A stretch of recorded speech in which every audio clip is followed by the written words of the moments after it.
हमारी हिंदी अथवा अंग्रेजी सीखने की जिज्ञासा तभी तृप्त हो सकती है जब हमारे पास अधिकाधिक शब्द हों और शब्दों में भी विशेष रूप से वर्ब रूपी, क्रिया रूपी शब्द हो। वोकैबुलरी बढ़ाने के लिए मैंने आपको बताया था कि हम synonym, antonym, one word substitutions, words often confuse, idioms और फॉरेन वर्ड्स के माध्यम से तो परीक्षा की दृष्टि से बढ़ा ही सकते हैं। साथ ही एक बात और भी कहना चाहूंगा कि अगर हमसे पूछा जाता है और आपसे पूछा जाता है कि पहले मुर्गी हुई या अंडा, तो जैसे आप जवाब देते हैं कि ये सृष्टि का विधान है, जब भी पंच तत्व मिले होंगे परिणामतः अंडा होगा या मुर्गी, इसकी चर्चा कम करने पर की जाए तो ज्यादा अच्छा है। तो मैं दूसरा प्रश्न कर लेता हूं और वो ये है कि किसी भी भाषा को हम पहले सुनते हैं या पहले बोलते हैं? तो उत्तर आता है दो चीजों के घर्षण से जो ध्वनि उत्पन्न होती है वो हमें सुनाई देती है। सुनना मां के गर्भ से ही प्रारंभ हो जाता है, इसलिए हमें सीखने के लिए टीवी सीरियल्स को देखना नहीं चाहिए, केवल सुनना चाहिए, समझना चाहिए। पुस्तकें बोलकर पढ़नी चाहिए। अगर हमें अच्छी सामग्री चाहिए तो अच्छे गुरुजन, अच्छे अध्यापक जन, अच्छे उस्तादों के संपर्क में रहकर अच्छी भाषा को जानने का प्रयत्न और प्रयास करना चाहिए। उस प्रयास की श्रृंखला में मैंने आपको एक पद्धति बताई कि पहले एक अक्षर वाले शब्द, फिर दो अक्षर वाले शब्द और फिर तीन अक्षर वाले शब्द ढूंढिए। हमने दो अक्षर वाले शब्दों को ढूंढने के लिए प्रयत्न किए, प्रयास किए और आखिरी शब्द WEV तक हम आते गए। एक और दो अक्षर वाले शब्द वो 31 हो गए और मेरी अपेक्षा थी कि आप मुझे तीन अक्षर वाले शब्द, जिस माध्यम से आप इसे सुन रहे हैं उसी माध्यम से, उसी फोन नंबर पर भेजेंगे कि आपने कितने गूगल से, फेसबुक से, अन्य साधनों से और डिक्शनरी से कंसल्ट किए, लेकिन वैसा जवाब मुझे मिला नहीं। तो मैं फिर से बोल रहा हूं कि तीन अक्षर वाले शब्द यदि आप 25 से ऊपर कल तक भेज पाते हैं तो जिन लोगों ने उन्हें भेजा होगा उनको ससम्मान इस चर्चा में शामिल किया जाएगा, उनका नाम लिया जाएगा। तीन अक्षर वाले ए से शब्दों में अगर हम ले सकते हैं तो हम यहां से स्टार्ट करें ना, एस, ACE, जिसका अर्थ होता है इक्का। एक्ट, ACT, एक्ट, जिसका मतलब होता है करना या अधिनियम। और इसी तरह से आखिर में शब्द हो सकते हैं AYE, सर्वदा या सदा, और AWE, भय या डर। यदि चार शब्दों के अलावा आप 25 और ढूंढ लेते हैं, 26 और ढूंढ लेते हैं और फिर गूगल की सहायता से, फेसबुक की सहायता से उन पर वाक्य बना लेते हैं, तो इसका मतलब आप स्वाध्याय की तरफ उन्मुख हो गए। बच्चों, कल हमने बात की इसके बाद कि अब हमें बात करनी है वर्ब की। किसी भी काम के करने या होने का दूसरा नाम होता है वर्ब। तो अंग्रेजी में कोई एक वर्ब, जैसे go, is going, am going, are going, has gone, have gone, had gone, से हमने एक ही वर्ब को दो शब्दों वाली बना दिया। और यदि हम इसे कह दें has been going, have been going, had been going, will be going, shall be going, तो हमने इसे तीन शब्दों वाली वर्ब बना दिया। और यदि हम कहें will have been going, shall have been going, तो वर्ब वही रही, उसके वो चार शब्दों वाली वर्ब कहलाई। तो जब हम यहां पर ये जान चुके हैं कि एक वर्ब को चार प्रकार से यूज किया जा सकता है, तो अब हमें समझना होगा कि किसी भी वर्ब के अन्यथा अंग्रेजी में कितने रूप हो सकते हैं। तो आपने पढ़ा है तीन, first form, second form, third form, and इसको आप कह देते हैं फॉर्म्स ऑफ द वर्ब। लेकिन अंग्रेजी भाषा की दृष्टि से, टेंसेस की दृष्टि से, सेंटेंसेस की दृष्टि से वर्ब की 5 फॉर्म्स होती हैं। First form es form, second form, third form जिसे पार्टिसिपल, पास्ट पार्टिसिपल फॉर्म भी कहते हैं, और आईएनजी फॉर्म। अब प्रश्न होता है कि शब्द गो, गो का प्रयोग या वर्ब की फर्स्ट फॉर्म का प्रयोग कहां कहां होता है। तो हम ये कहेंगे कि वर्ब की फर्स्ट फॉर्म का प्रयोग प्रेजेंट इंडेफिनिट,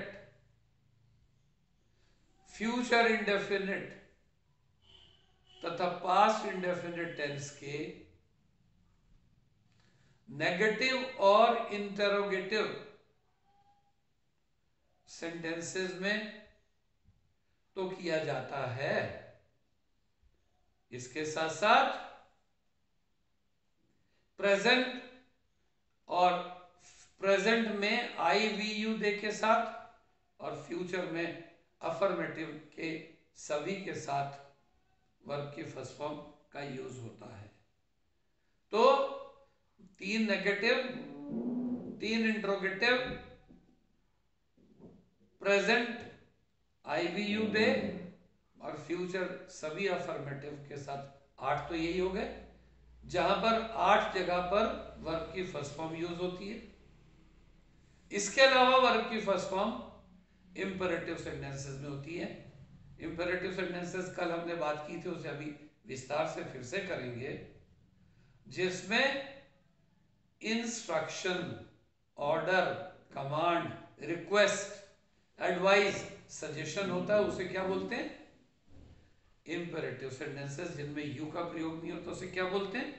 इंपेरेटिव सेंटेंस। उनमें भी वर्ब की फर्स्ट फॉर्म यूज होती है। इसके अलावा वर्ब की फर्स्ट फॉर्म का यूज लेट के साथ भी होता है। वर्ब की फर्स्ट फॉर्म का यूज ऑप्टेटिव सेंटेंस में, may you long, may you live long, may you go, may you sit, अर्थात प्रार्थना में, निवेदन में भी होता है। और एक्सक्लेमेटरी में, what a beautiful picture it is, what a nice job it is, इस तरह से वर्ब की फर्स्ट फॉर्म को, लेकिन इसमें आवश्यकता अनुसार पास्ट और फ्यूचर में भी जा सकते हैं। तो इस तरह से वर्ब की फर्स्ट फॉर्म का use present, past, future, negative और इंटरोगेटिव, प्रेजेंट के अफर्मेटिव में आई वी यू दे के साथ, और फ्यूचर के अफर्मेटिव में सभी के साथ होता है। इसके अलावा इंपेरेटिव और ऑप्टेटिव सेंटेंसेस में होता है। तो इस तरह से कम 10 जगह वर्ब की फर्स्ट फॉर्म यूज होती है। जबकि वर्ब की सेकंड फॉर्म से पहले हमें बात करनी चाहिए वर्ब की एस और ईएस फॉर्म का यूज। तो हम कह सकते हैं कि इंग्लिश ग्रामर में वर्ब की फर्स्ट फॉर्म को प्लूरल बनाना हो तब, और उसके अंदर ही, शी, इट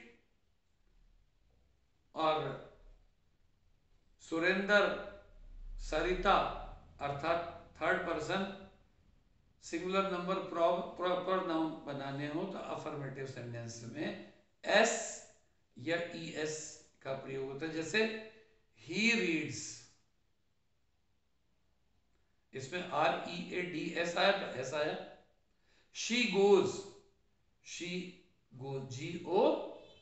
GOES, इसका मतलब इसमें ES आया। तो मैंने बोला कि third person singular number noun और प्रोनाउन के साथ वर्ब की फर्स्ट फॉर्म में एस या ईएस लगाकर उसका यूज किया जाता है।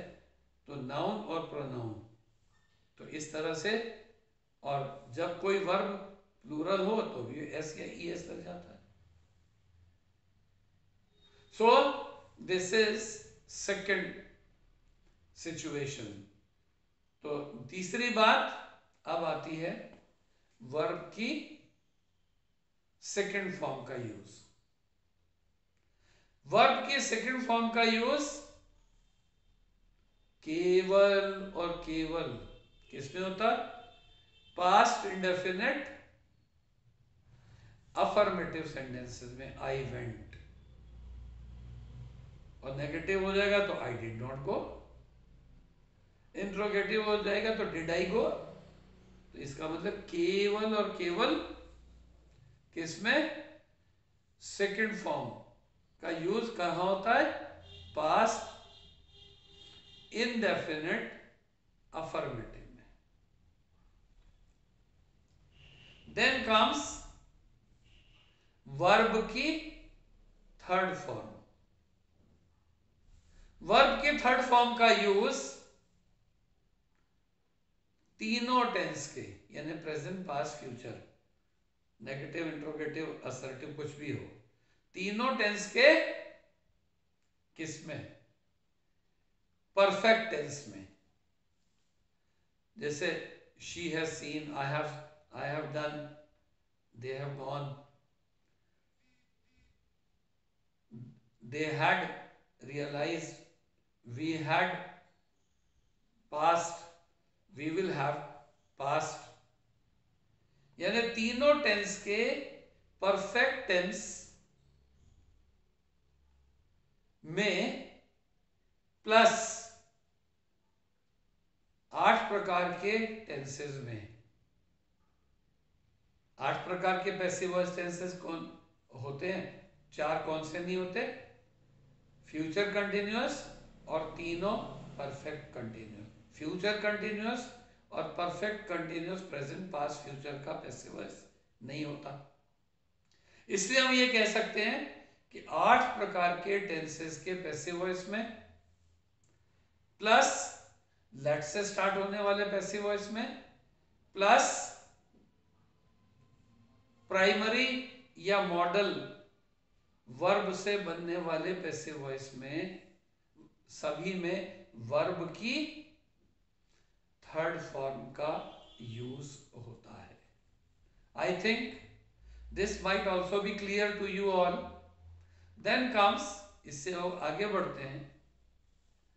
तो पांचवी बात क्या आई? वो है वर्ब की आईएनजी फॉर्म। वर्ब की आईएनजी फॉर्म का यूज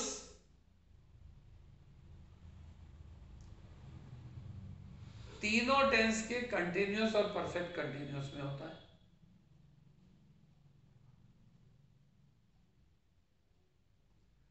तीनों टेंस के कंटिन्यूअस और परफेक्ट कंटिन्यूअस टेंस में वर्ब की आईएनजी फॉर्म का यूज होता है। तो इस तरह से हम पाते हैं कि जहां हमें यह पता होना चाहिए कि go, is going, has been going, will have been going, एक वर्ब को के 4 रूप हो सकते हैं, ऐसे हमें पता होना चाहिए कि वर्ब के 5 रूपों का कहां कहां प्रयोग होता है।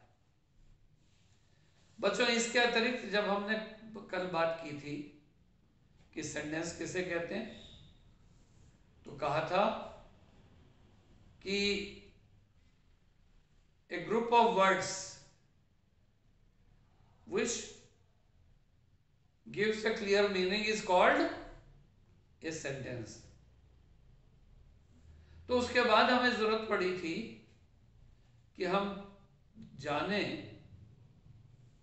कि फ्रेज क्या होता है। ये शब्द और वाक्य के बीच का अधूरा यानी उपवाक्य है।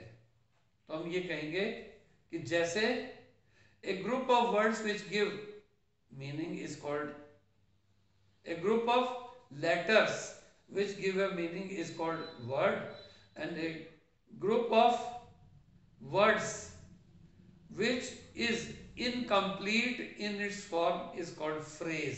फ्रेज को कहते हैं उपवाक्य। It means a group of words having incomplete meaning, शब्दों का वह समूह जिसका अर्थ पूर्ण ना होता हो उसे फ्रेज यानी कि उपवाक्य कहते हैं। फ्रेज कितने प्रकार के होते हैं वो अगला चैप्टर है। सेंटेंस अभी हम बात ही कर चुके हैं कि a group of words which gives complete meaning, शब्दों का वह समूह जिसका पूर्ण अभिप्राय हो उसे हम सेंटेंस कहते हैं। और हमने कल बात की थी कि काइंड्स ऑफ सेंटेंसेस में 4-5 प्रकार के सेंटेंस हो सकते हैं। Number 1 assertive, number 2 interrogative, number 3 imperative, number 4 exclamatory, number 5 optative. तो इस नामों से मैं कल आपको विदित करा चुका हूं और आज उसका रिवीजन किया है। कल इनको अलग अलग डिस्कस करते हुए इस पर एक्सरसाइज करेंगे। Thank you everybody.